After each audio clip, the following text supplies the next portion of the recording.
Hello नमस्कार everyone, आप सभी का एक बार फिर से स्वागत है लाइव स्ट्रीम में। जैसा कि प्रॉमिस किया था 23 मई को जैसे ही जोधपुर हम वापस पहुंचे हैं, आपके सामने लाइव क्लास लेकर के आ चुके हैं। दोस्तों, गोज विदाउट सेइंग कहा जाता है, अदम्य इच्छा शक्ति ही आपकी सततता का पर्याय है। जीवन में जो चुनौती हो, उस चुनौती को प्राप्त करने के लिए हमेशा आपको मात्र दो जनों की आवश्यकता है। पहले है आप स्वयं और दूसरे हैं आप स्वयं। Yes, these are the two real truthful senses which I have learned in last week. आपकी कंसिस्टेंसी को या आपकी किसी भी चुनौती को आपके अलावा और कोई नहीं पाट नहीं सकता है, राइट?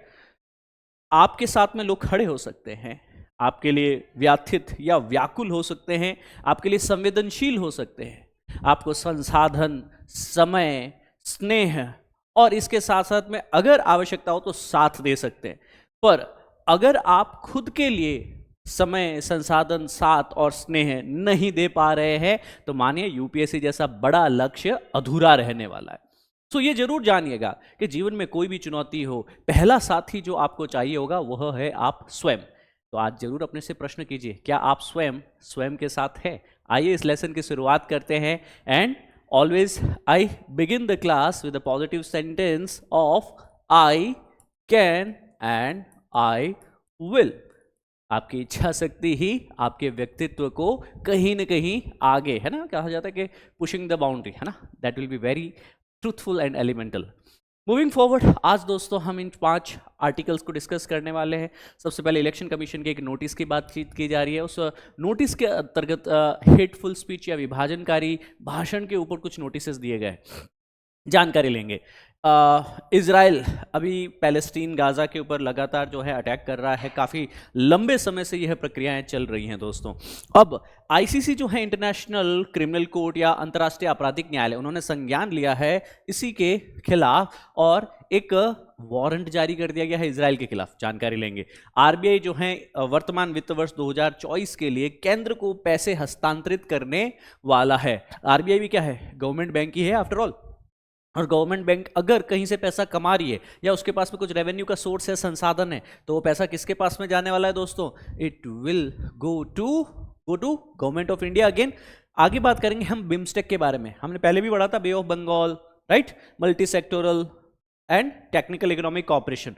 एक अपडेट है, शॉर्ट में जानकारी लेंगे। फिर इंटरनेशनल बुकर प्राइज की बात करने वाले हैं 2024 के लिए जो है। इस क्लास का सारांश आपको कहां से मिलेगा? आप सभी ने ये टेलीग्राम डाउनलोड कर रखा है। If not then I will urge कि आप ये टेलीग्राम जरूर डाउनलोड कर दीजिए, जगदीश जांगड़ सर PW, ठीक है ना। ये स्कैन करके भी आप जो है इसको ज्वाइन कर पाएंगे। 2 जून को होने वाला हमारा all India open mock test के बारे में जानकारी आपको पहले से पता है। आप ऑनलाइन ऑफलाइन सेंटर्स पे जाकर के इसको दे सकते हैं, ऑनलाइन बेस्ड टेस्ट को लिख पाएंगे दोस्तों। Then we are talking of the divisive policy. देखिए, I'll cut it to the short. Election commission of India ने दोनों ही पॉलिटिकल पार्टी जो भारत में सबसे बड़ी है, बीजेपी है और इंडियन नेशनल कांग्रेस है, दोनों को ही अभी हाल ही में क्या दिया है? दोनों को ही यहां पे पत्र लिखकर बोला है कि जो आपके स्टार प्रचारक है उनको धार्मिक या सांप्रदायिक आधार पे किसी भी प्रकार का प्रचार नहीं करना है, विभाजनकारी कोई भी वक्तव्य, कोई भी भाषण नहीं देना है। डिवाइसिव स्पीच जो है आपके पास में सेंसिटिव मुद्दा होता है, मॉडल कोड ऑफ कंडक्ट के वायलेशन में भी यह देखा जा सकता है। हमने आरपीए लॉ पहले ही पढ़ा है, राइट। स्टार प्रचारक उसके अंतर्गत जो है सेक्शन 77 जो है उसके अंतर्गत राजनीतिक दल के नेताओं के द्वारा ही जो है उसके वैसे संबंधित कानून के अंतर्गत हमने ये भी पढ़ा था कि कौन सा नेता कितना पैसा खर्च कर सकता है। स्टार प्रचारक हो सकते हैं आपके पास में, कितने पॉलिटिकल पार्टी के पास में कौन से लेवल पे कितने स्टार प्रचारक हो सकते हैं। स्टार प्रचारक कोई भी हो सकता है। खली को देखा होगा आपने, कंगना रनावत को देखा होगा आपने, ठीक है ना। कोई भी हो सकता है, कांग्रेस की तरफ से हो सकता है, कोई एक्टर, कोई संगीतज्ञ, कोई स्पोर्ट्स पर्सन, कोई भी हो सकता है। बस अब हमें यह याद रखना है आपके पास में कि स्टार प्रचारक उस राजनीतिक दल का सदस्य होना चाहिए। और अगर जैसे कोई बीजेपी या कांग्रेस का सदस्य है, ज्यादा वह प्रभावशील है, इन्फ्लुएंशियल है, तो उसे स्टार प्रचारक राजनीतिक दल जो है लोकप्रिय रूप से कहीं के अपॉइंट कर सकता है, स्टार कैंपेनर जिसको कहा जाता है। पर अब ये स्टार कैंपेनर क्या करते हैं? लोगों को डराते हैं। क्या कह रहे हैं आपके पास में कि सर, जैसे कांग्रेस के नेताओं को कहते हुए सुना होगा आपने, कांग्रेस के नेता क्या कहते हैं? जैसे कुछ जो है कि कॉन्स्टिट्यूशन को हटा दिया जाएगा। अब भाई कॉन्स्टिट्यूशन को कैसे हटा दिया जाएगा? कॉन्स्टिट्यूशन का आर्टिकल 324 के अकॉर्डिंग ही इलेक्शन हो रहे हैं। जो काम कॉन्स्टिट्यूशन के अकॉर्डिंग हो रहा है, आप कह रहे हो कि कॉन्स्टिट्यूशन को ही हटा दिया जाएगा उससे, how is it possible? Number one. तो इलेक्शन कमीशन ने कहा कि भाई ये क्या है, लोगों को क्यों डरा रहे हो तुम कि इलेक्शन हुए तो कॉन्स्टिट्यूशन ही बदल जाएगा या हटा दिया जाएगा या बर्खास्त कर दिया जाएगा। तो क्या हुआ, ये अपने आप में विभाजनकारी भाषण हुए कि नहीं हुए? कोई आदमी कान कच्चे हैं उसके, परेशान हुआ आदमी है, वो वैसे ही जो है मिथ के ऊपर विश्वास कर लेगा और अपना कहीं न कहीं जो है मिस इन्फॉर्मेशन, डिस इन्फॉर्मेशन के कारण गलत निर्णय ले सकता है। सेकेंड पॉइंट, बीजेपी भी कहीं न कहीं पीछे नहीं है, इसमें भी कैंपेनर्स जो है लगातार कहीं न कहीं, है ना, कि एक समूह विशेष को या फिर आपके पास में मंगलसूत्र को या फिर आपके पास में आपकी गाय भैंसों को, वक्तव्य हम सभी सुन रहे हैं। हमारा लक्ष्य ये है कि इलेक्शन कमीशन ऑफ इंडिया ने अभी जो बोला है वह किस अधिनियम के अंतर्गत आता है, स्टार प्रचारक किस अधिनियम के अंतर्गत आते हैं, एक स्टार प्रचारक जो है कितने हो सकते हैं, अगर मान्यता प्राप्त हैं आपके पास में तो राष्ट्रीय राज्य लेवल पे 40 प्रचारक हो सकते हैं, उसके अंतर्गत गैर मान्यता प्राप्त है तो मिनिमम आपके, मैक्सिमम आपके 20 हो सकते हैं। दैट्स इट, बेसिक सी जानकारी थी इसके ऊपर। अब हम बात करते हैं एक बहुत ही रोचक तथ्य, जस्टिफाइड बैलेंस की यहाँ पे बात की जा रही है कि इंटरनेशनल क्रिमिनल कोर्ट ने क्या किया है, आईसीसी ने क्या किया है आपके पास में, इजराइल के खिलाफ एक महत्वपूर्ण कदम उठाया है और गाजा क्राइसिस के अंतर्गत इसको कहीं न कहीं बताया गया है कि ये एक बैलेंस को या फिर आपके पास इसको कहा जाता है कि एक संतुलन स्थापित करेगा। इजराइल को कहीं न कहीं बैकफुट पे लाने के लिए यह कदम अंतर्राष्ट्रीय आपराधिक न्यायालय इंटरनेशनल क्रिमिनल कोर्ट के द्वारा लिया गया। जानकारी लेते हैं क्या निर्णय लिया गया है कि हमास के नेतृत्व के साथ साथ में, है ना, इजराइल के खिलाफ गिरफ्तारी वारंट की मांग की है इन्होंने, ठीक है ना। हमास क्या है दोस्तों? एक ऑर्गेनाइजेशन जो है आपके पास में इजराइल और पैलेस्टीन का जब भी हम कन्फ्लिक्ट पढ़ते हैं उसके अंतर्गत बार बार सुर्खियों के अंतर्गत आता रहता है। अब जो हम पढ़ रहे हैं वो ये कह रहे हैं कि यही नहीं, इजराइल के खिलाफ भी कहीं न कहीं जो है, मतलब हमास के अलावा इजराइल के भी लोगों के खिलाफ गिरफ्तारी का वारंट यहां पे जो है वो मांगा गया। किसने मांगा है दोस्तों? आपके पास में अंतर्राष्ट्रीय आपराधिक न्यायालय जो हैं उनके अभियोजक ने। अभियोजक कौन होता है? प्रोसिक्यूटर।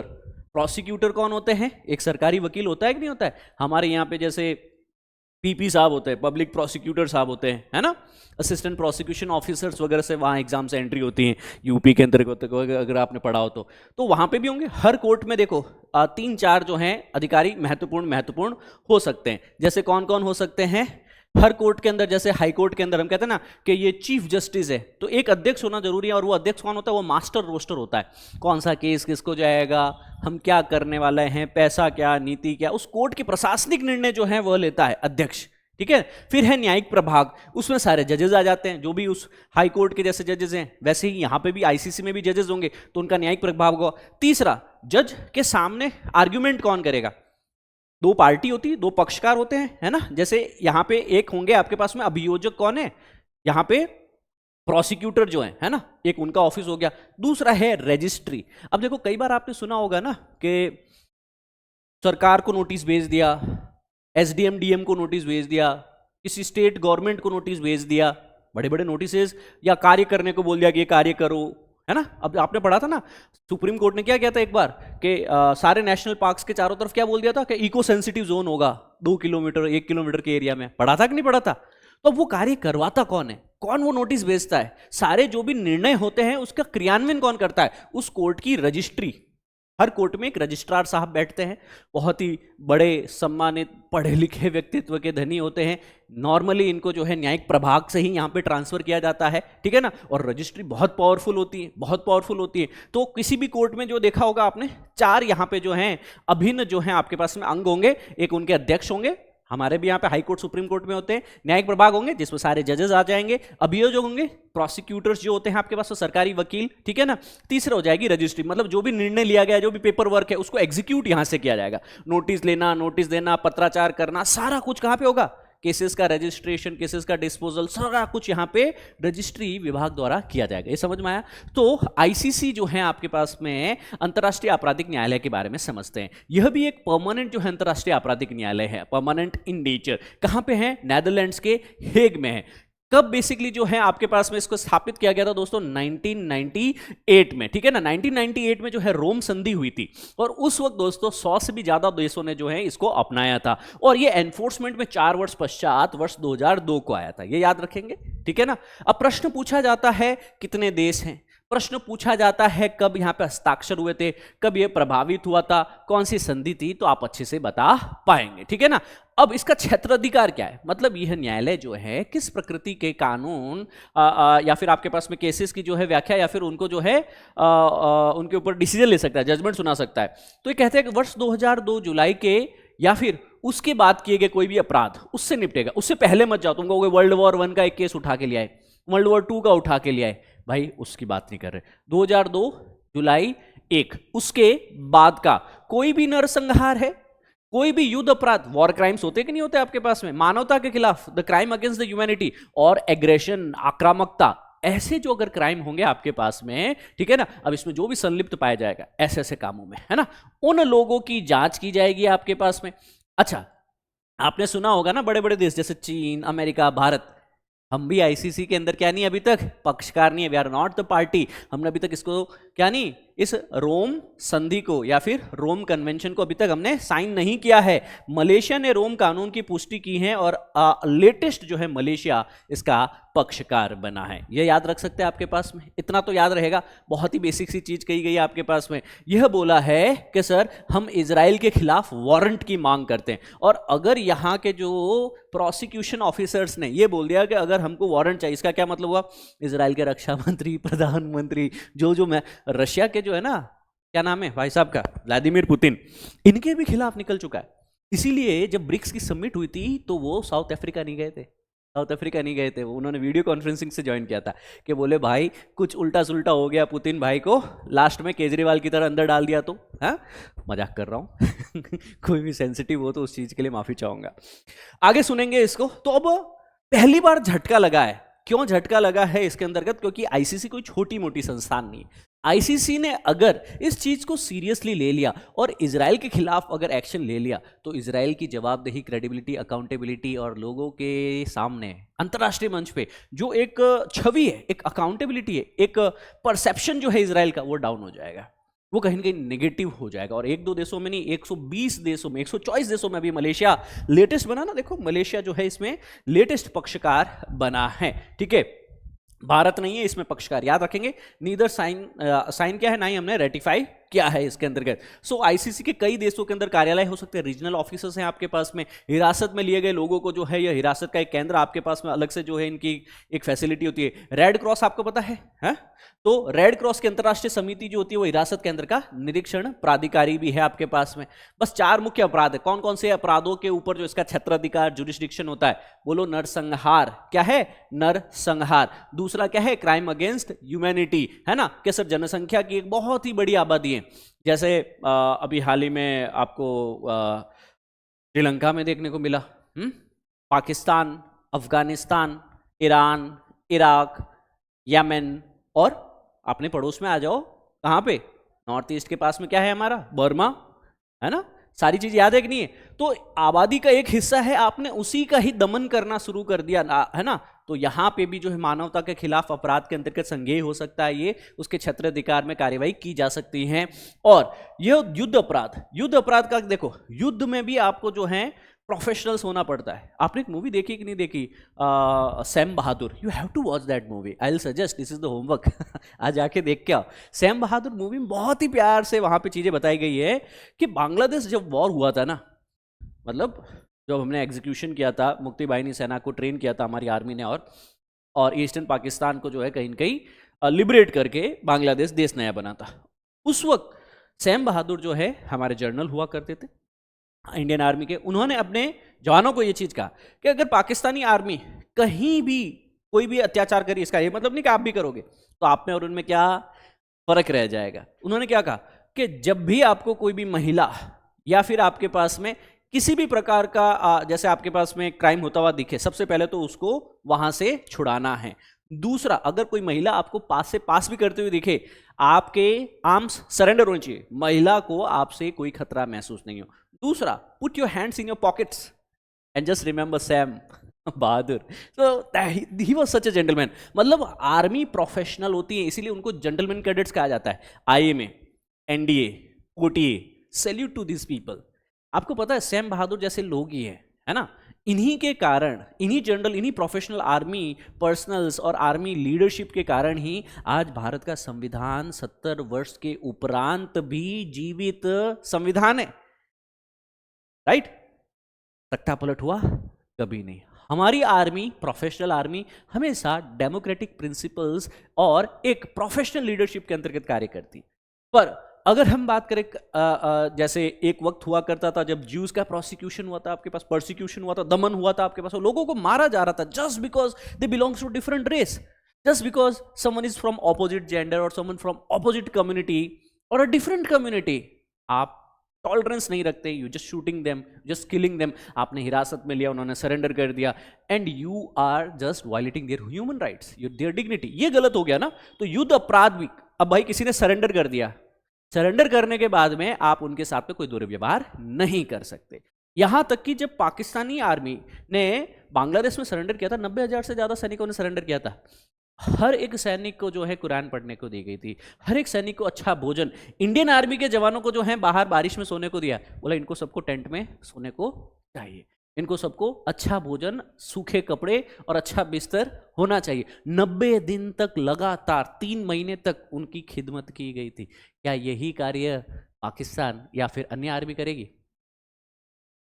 नो। राइट? सो ऐसे आर्मीज कई बार जो हैं वॉर क्राइम्स में इन्वॉल्व होते हैं, जेनेवा सम्मेलन का वो उल्लंघन करते हैं। और कई बार आपने आक्रामकता का भी नाम सुना होगा कि एग्रेशन। अब एग्रेशन क्या है? पाकिस्तान जो है कभी भी मुंह उठा करके जो है आपके पास में सीज फायर वायलेशन कर देता है, एग्रेशन ही है। चाइना कभी भी डोकलाम पे आकर के खड़ा हो जाता है, एग्रेशन ही एक तरह का। यस और नो? तो you have to know South China Sea में जो हो रहा है ये सारे एग्रेशन ही तो है। कभी भी नॉर्थ कोरिया जो है साउथ कोरिया के ऊपर जो है मिसाइल मार देता है, जापान के एक्सक्लूसिव इकोनॉमिक जोन के ऊपर मिसाइल मार देता है ना? ये सारी क्या है? एग्रेशन ही है। तो ये सारे इस आईसीसी के क्षेत्राधिकार में आते हैं। समझ में आया अच्छे से? बस यही है, इसका आगे और कुछ नहीं है, अच्छे से समझना। एक यूनाइटेड नेशन का कोड अलग लगता है आपके पास में, है ना? वो आपको अच्छे से समझना होगा। आपके पास में ऑफिशियल कोड यूएन का कौन सा है? इंटरनेशनल आईसीजे, जिसको कहते हैं इंटरनेशनल कोर्ट ऑफ जस्टिस है दोस्तों, ठीक है ना? वो अलग है, वो हेग नेदरलैंड्स में है, और ये आईसीसी भी हेग नेदरलैंड्स में ही है, ठीक है ना? बस दोनों का फॉर्मेशन अलग है। यूएन के टाइम 1946 का है, और ये जो है आपका अलग से इसका कन्वेंशन जो है आपके पास में, है ना? और 2002 के अंदर से इसको शुरू किया गया था। अब इसमें क्या है आपके पास में? Contentions between the parties and the advisory opinions, और यहाँ पे है criminal prosecution of a individual. यहाँ व्यक्ति विशेष की बात की जाती है ना? एक व्यक्ति विशेष की, कौन जर्नल, कौन निर्णय लेने वाला, कौन डिसीजन मेकर है, उसको प्रोसिक्यूट किया जाएगा आपके पास में, ठीक है ना?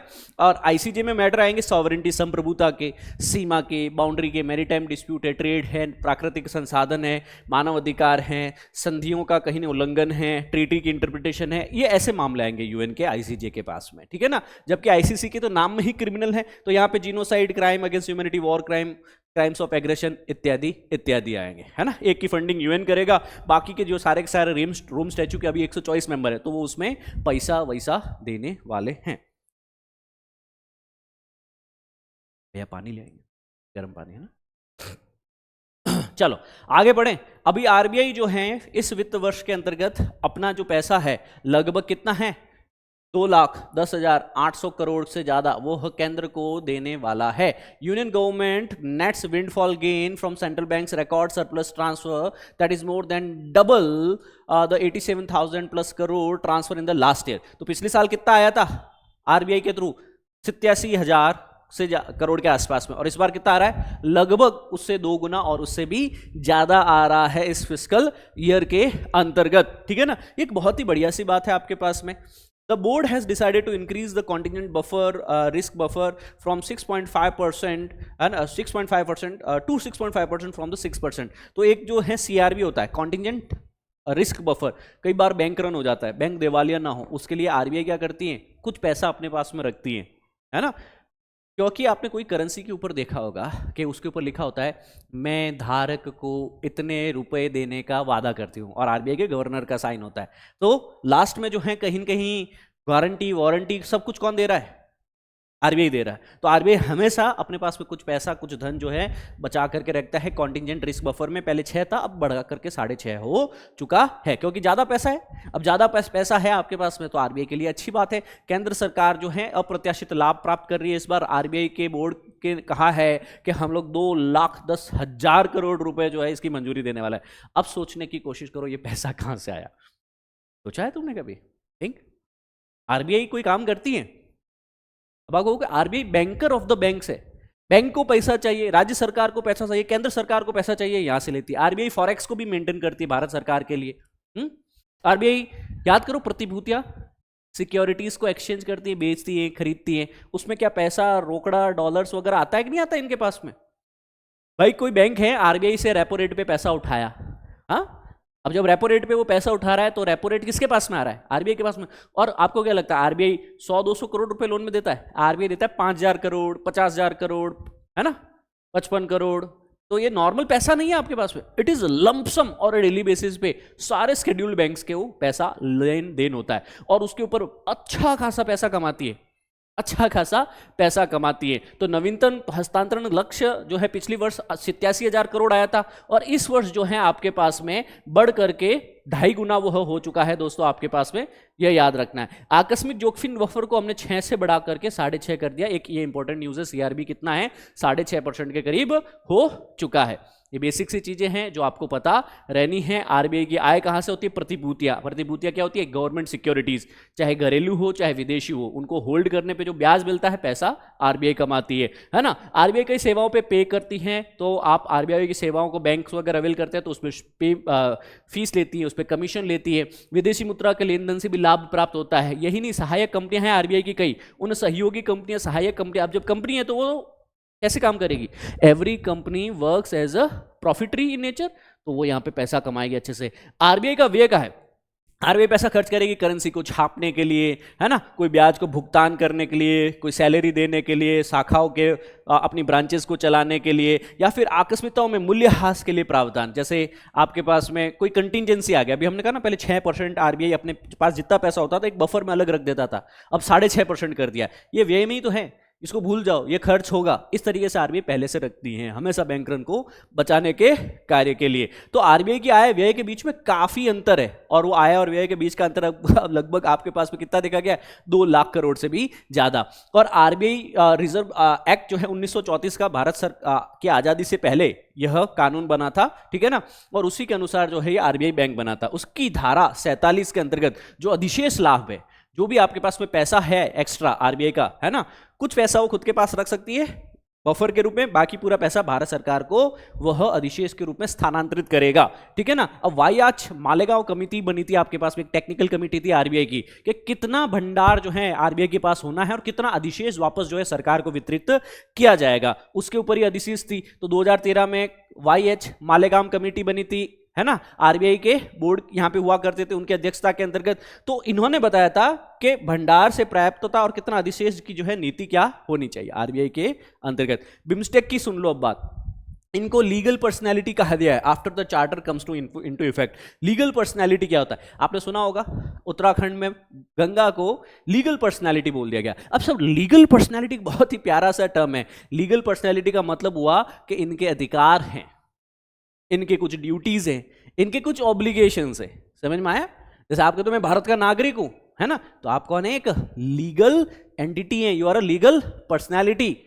कोई एक फर्म है, एक कंपनी है फिजिक्स वाला, लीगल एंटिटी है, लीगल पर्सनैलिटी है, इसकी कुछ जिम्मेदारियां हैं, इसके कुछ कार्य कर्तव्य भी हैं आपके पास में। ये समझ में आएगा? बिम्स्टेक का भी है। बिम्स्टेक आप सभी को पता है, bay of Bengal multi sectoral technical economic cooperation. अब इनका चार्टर जो है वह कहीं न कहीं आपके इनके सदस्य गणों के द्वारा जो है बहुआयामी तकनीकी आर्थिक सहयोग को बढ़ावा देने के लिए बंगाल की खाड़ी के क्षेत्र में चार्टर, नियमावली, डू एंड डोंट्स, उनका कानून क्या रहेगा, उनकी शर्तें क्या है काम करने की, उसे लागू किया गया है और 20 मई को जो है यह चार्टर लागू हो चुका है। तो अब बिम्स्टेक को एक लीगल एंटिटी का दर्जा दिया जा चुका है। आप कमेंट करके बताएंगे बिम्स्टेक में कौन कौन से देश शामिल है, बिम्स्टेक में कौन कौन से देश शामिल है, ये कमेंट करके बताएंगे। मैंने सारा पढ़ा रखा है, I have already done that, है ना। जीडीपी कितनी है, कितना % आबादी आती है आपके पास में, व्यापार कितना होगा, फिर बुकर प्राइस है। देखो अभी तक यूपीएससी जो है इतने लेमैन क्वेश्चंस नहीं पूछती है, बट छोड़ने का नहीं है ना। तो मैंने ये एक आर्टिकल जारी आपके पास में जो आज द हिंदू में जारी हुआ है उसके भी कुछ नोट्स दिए हैं आपको। German love story Kairos wins International Booker Prize, तो अंतर्राष्ट्रीय बुकर प्राइज के बारे में पता होना चाहिए। जैनी एनरबैक जो है इनकी माइकल हॉफमैन के कैरोस द्वारा प्रदान किया गया यह बुकर प्राइज है। बुकर प्राइज का आपको जो है थोड़ा बहुत क्या होना चाहिए, इसका इतिहास पता होना चाहिए कि 2005 में मैन बुकर अंतर्राष्ट्रीय प्राइज के रूप में इसको शुरू किया गया था। किसी कार्य समूह के लिए द्विवार्षिक पुरस्कार है, मतलब हर 2 वर्षों में दिया जाता है और कोई भाषा इसकी प्रतिबंधित नहीं है, हर भाषा में यह दिया जा सकता है। उपन्यास जो भी हैं आपके पास में उनके लिए दिया जाता है ना, प्रतिवर्ष प्रदान किया जाता है। तो अंग्रेजी में जिसना इसका अनुवाद किया जा सके ना, तो ओरिजिनल अंग्रेजी का हो सकता है या फिर जो कन्वर्टेड टू द इंग्लिश, जैसे इंडियन हो सकता है, उसको अगर आपने इंग्लिश में कन्वर्ट किया, अच्छा चल गया, दुनिया भर में उसके गुणवत्तापूर्वक जो है लोगों ने सराहा है ना, तो उसे प्रोत्साहन करने के लिए जो है यह इंटरनेशनल बुकर प्राइज दिया जाता है दोस्तों, ठीक है ना। सो यह आपको याद रखना है। भारत के अंतर्गत भी जो है आपके पास में 1971 में पहला मिला था और लास्ट 2022 में गीतांजलि श्री को मिला to the Tomb of Sand के लिए, ठीक है। 2 जून के हमारे इस मॉक टेस्ट को भूलिएगा नहीं और क्लास की पीडीएफ को डाउनलोड कीजिए अभी जा करके। Thank you, Jai Hind, Sarvada Sakshali, and God bless you all. I'll see you tomorrow again in a live class. Thank you, दोस्तों.